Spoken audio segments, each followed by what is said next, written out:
एक सवाल जो हम सबके मन में कभी ना कभी तो आता ही है कि आखिर इंसान का जीवन शुरू कैसे होता है।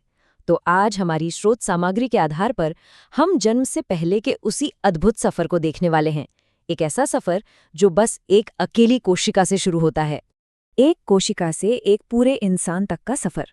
ये कैसे होता है? ये शायद जिंदगी से जुड़े सबसे बड़े सवालों में से एक है। सच कहूं तो ये प्रक्रिया बायोलॉजी का एक चमत्कार ही है, जो एक बहुत ही छोटी माइक्रोस्कोपिक घटना से शुरू होती है। तो चलिए इस कहानी को बिल्कुल इसकी शुरुआत से समझते हैं।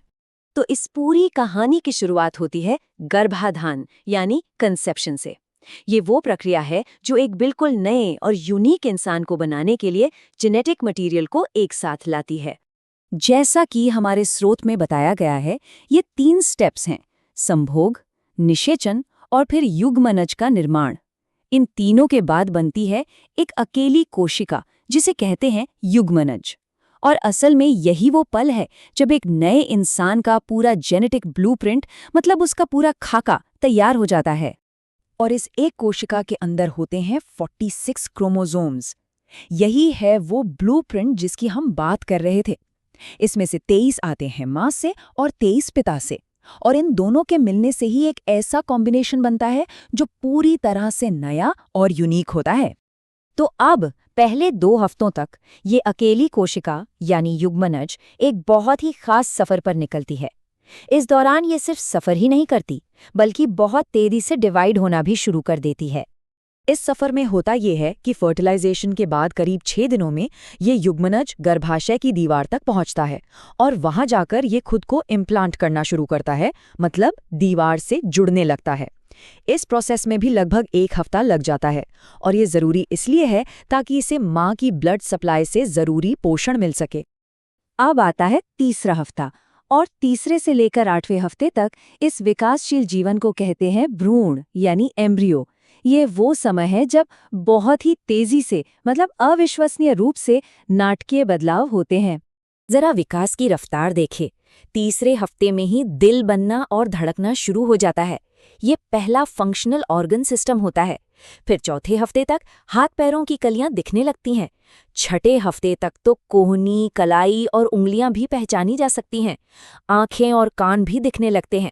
और 8वें हफ्ते तक आते आते भ्रूण में साफ साफ इंसानों जैसी शक्ल दिखने लगती है। कमाल है ना? और यहाँ देखिए, स्रोत के अनुसार 8वें हफ्ते के आखिर तक भ्रूण एक जटिल जीव बन चुका है। अभी भी ये बहुत छोटा है, लेकिन इसका जो बेसिक स्ट्रक्चर है, जो मौलिक संरचना है, वो पूरी तरह से बन चुकी है। सारे प्रमुख अंग अपनी जगह पर आ चुके हैं। अब इतनी तेज ग्रोथ को सपोर्ट करने के लिए एक खास लाइफ सपोर्ट सिस्टम भी बनता है। इसमें 2 बहुत ज़रूरी चीज़ें बनती हैं।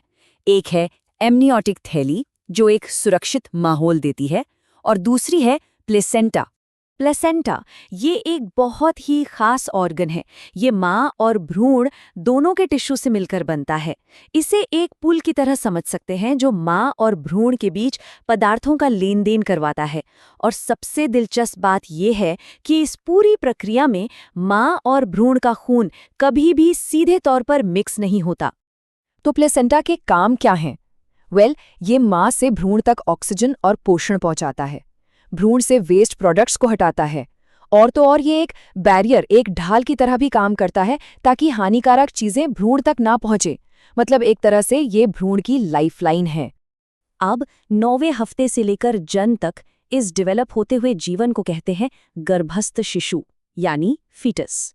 ये स्टेज पूरी तरह से ग्रोथ, रिफाइनमेंट और बाहर की दुनिया के लिए तैयारी करने की है। तीसरे महीने की शुरुआत में फीटस का वजन पता है कितना होता है? सिर्फ 0.2 ऑन्स, मतलब एक छोटे से सिक्के से भी हल्का। और फिर जन्म के समय तक यही वजन बढ़कर औसतन 7 से 8 पाउंड तक हो जाता है। सोचिए, इतने कम समय में इतना ज्यादा वजन बढ़ना, ये ग्रोथ वाकई में हैरान करने वाली है। और यहाँ एक और चौंकाने वाला फैक्ट है। हमारे स्रोत के मुताबिक डेवलपमेंट के सिर्फ 5वें महीने तक एक अडल्ट इंसान के दिमाग की सभी 100 अरब कोशिकाएं, जी हाँ 100 अरब सेल्स, पहले ही बन चुकी होती हैं। मतलब जीवन की नींव कितनी जल्दी और कितनी मजबूती से रखी जाती है। अब जैसे जैसे फीटस बड़ा होता है वो अपने आसपास की दुनिया को महसूस करना शुरू कर देता है। वो अपने माहौल पर रिएक्ट करने लगता है और ये रिएक्शंस समय के साथ और भी जटिल होते जाते हैं। तीसरे महीने में ही वो अपने पैर और उंगलियां हिलाना शुरू कर देता है और निगल भी सकता है। चौथे महीने में पलकें लाइट को लेकर सेंसिटिव हो जाती हैं। पांचवें महीने में तो बाहर से आने वाली तेज आवाज़ों पर भी वो रिएक्ट करने लगता है। और सातवें महीने तक दिमाग इतना डेवलप हो जाता है कि वो चूसने जैसे रिफ्लेक्स को भी कंट्रोल कर सकता है। इससे साफ है कि फीटस सिर्फ एक पैसिव यात्री नहीं है, बल्कि एक एक्टिव, विकासशील जीव है जो जन्म से बहुत पहले ही चीज़ों को महसूस कर रहा है।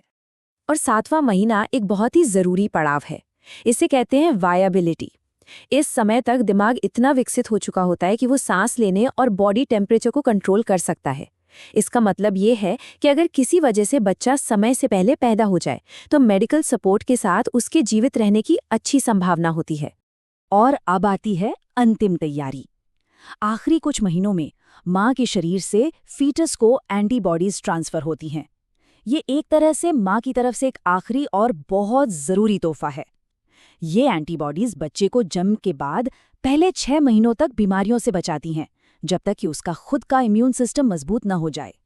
तो एक अकेले ब्लूप्रिंट से एक पूरे इंसान तक ये 9 महीने का सफ़र वाकई बदलाव की एक ज़बरदस्त कहानी है। और इस पूरी अविश्वसनीय प्रक्रिया को जानने के बाद ये सवाल मन में आता है कि ये हमें खुद जीवन के बारे में क्या बताता है।